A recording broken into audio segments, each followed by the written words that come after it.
1 cup బెల్లం, 3 eggs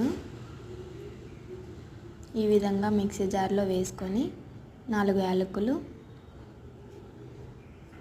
వాటిని మెత్తగా గ్రైండ్ చేసుకోవాలి ఈ విధంగా వచ్చేలా. తర్వాత యాలకుల పొడి ఉంటుంది కదా, అది తగలకుండా ఉండడానికి ఈ విధంగా చేసుకొని అదంతా సపరేట్ అయిన తర్వాత తీసేసి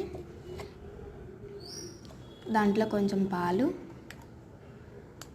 మనం తీసుకున్న ఎగ్స్ అండ్ బెల్లం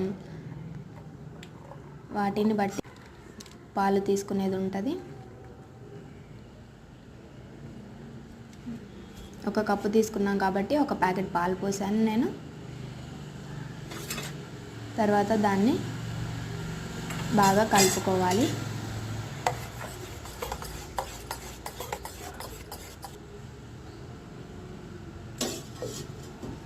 ఒక బౌల్లో వాటర్ పోసుకొని అది కింద అడుగంటకుండా అట్లా పెట్టుకొని దాని మీద ఈ విధంగా మనం రెడీ చేసుకున్న మిశ్రమాన్ని దాంట్లో పెట్టాలి. అది ఆవిరికే ఉడికేలా చేసుకొని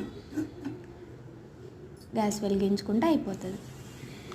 ఈ విధంగా రెడీ అయింది. తర్వాత కట్ చేసుకొని చాకుతో ముక్కలుగా ఇట్లా బౌల్లో సర్వ్ చేసుకొని మా చిన్నగాడికి పెడుతుంటే వాడు చూడండి ఫైనల్లీ తిన్నాడు బాగానే. Please like, share.